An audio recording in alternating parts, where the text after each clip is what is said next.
महाराष्ट्र के मोहोल में चुनावी सुरक्षा की बड़ी लापरवाही सामने आई है। पुणे रोड पर एक ढाबे के पास 2 ईवीएम और एक वीवीपैट मशीन लावारिस हालत में मिलने से सनसनी फैल गई है।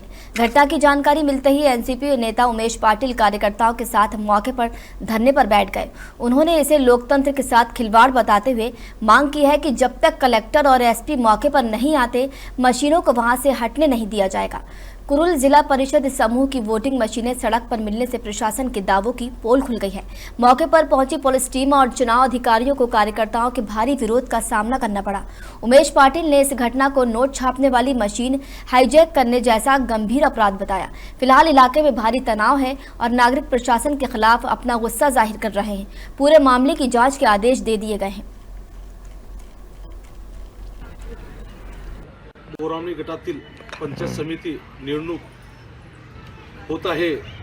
मुळेगाव तांडा बूथ क्रमांक 20 मध्ये ईव्हीएम मशीनच्या खाली जादूटोणा करून खाली ठेवले होते।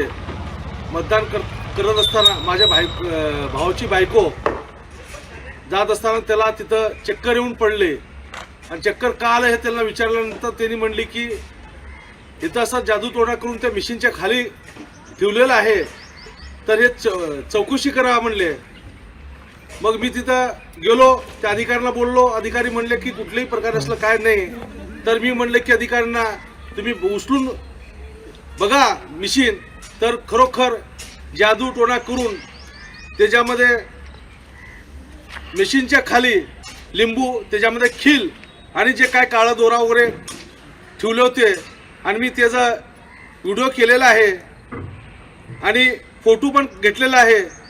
ह्याच्यामध्ये सर्व बूथ क्रमांक 20 मधले जे काय शासकीय कर्मचारी आहेत ते सगळ्यात मोठं सूत्रधार त्यांनी होते।